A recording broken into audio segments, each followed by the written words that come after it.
अवामी जोश व जज्बे के दरमियान आज तारीख 31 अक्टूबर बरोज़ जुमे को एक तारीखी लम्हा देखने को मिला। रियासत तेलंगाना के मौजूद चीफ मिनिस्टर अनुमुला रेवंत रेड्डी ने बरोज़ जुमा की शाम 5 बजे एक अजीमुशान रोड शो के जरिए अवाम से रास्त मुलाकात की।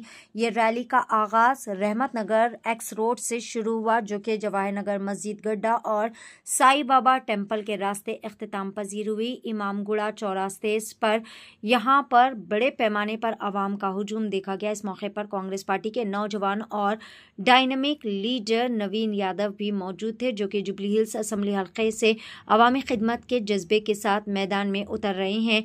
रेवंत रेड्डी की क़यादत में तरक्की, तालीम, सेहत और अवामी फलाह का नया दौर शुरू हो चुका है।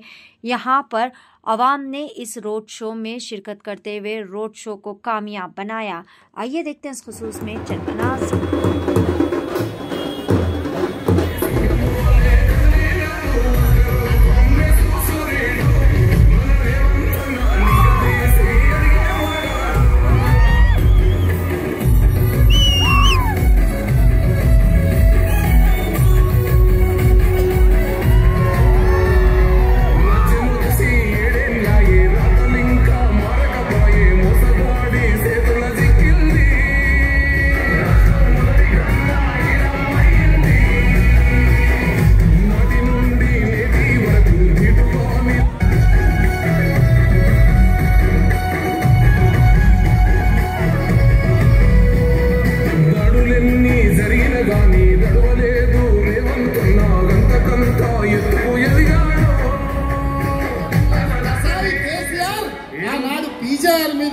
అభ్యర్థి కుటుంబం మీద అభ్యర్థిని పెట్టి ఒక మంచి సాంప్రదాయాన్ని తుంగలో దొక్కిన దుర్మార్గుడు చంద్రశేఖరరావు తారక రామారావు కాదా అని నేను అడుగుతున్నా.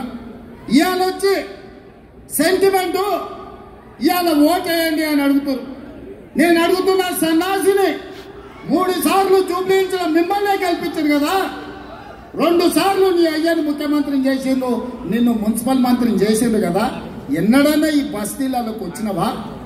గాయల్ల వాన వస్తే నీళ్లు నిండితే నేను ముఖ్యమంత్రి గుండి వచ్చి బస్తీలలో తిరిగిన, అమీర్పేట చౌరస్తాలో నిలబడి ఎందుకు ఈ ప్రాంతం మునిగిపోతుంది, కృష్ణకాంత్ పార్కు నుంచి యూసుఫ్ కూడా, వెంగళరావు నగర్, సోమాజ్ కూడా, అమీర్పేట ప్రాంతంలో పేదోళ్ళు సంపాదించుకున్న ఇల్లు నీళ్లలో మునుగుతుంటే ముఖ్యమంత్రిగా నేను వచ్చి ఆ సమస్యకు పరిష్కారం చూపించాలని రోడ్లు వలగొట్టించి మీ ఇళ్లకు నీళ్లు రాకుండా సాఫీగా నీళ్లు పోయేటట్టు చేసిపోయినా.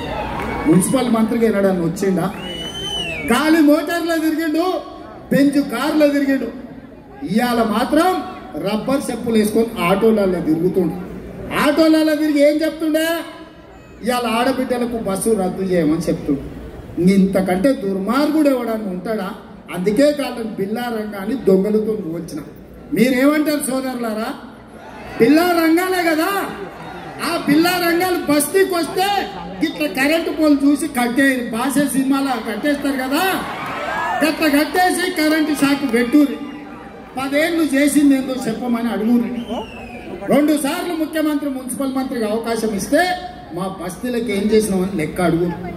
ఇవాళ కంటోన్మెంట్లో ఉప ఎన్నికలు వస్తే శ్రీ గణేష్ను గెలిపిస్తే 4,000 కోట్ల రూపాయలు మంజూరు చేసి 30 ఏళ్ల నుంచి తీరని సమస్యల్ని ఆర్మీ వాళ్ళతో మాట్లాడి భూమి తీసుకొని ఇవాళ ఎలివేటెడ్ కారిడార్లు కట్టిస్తున్నాం.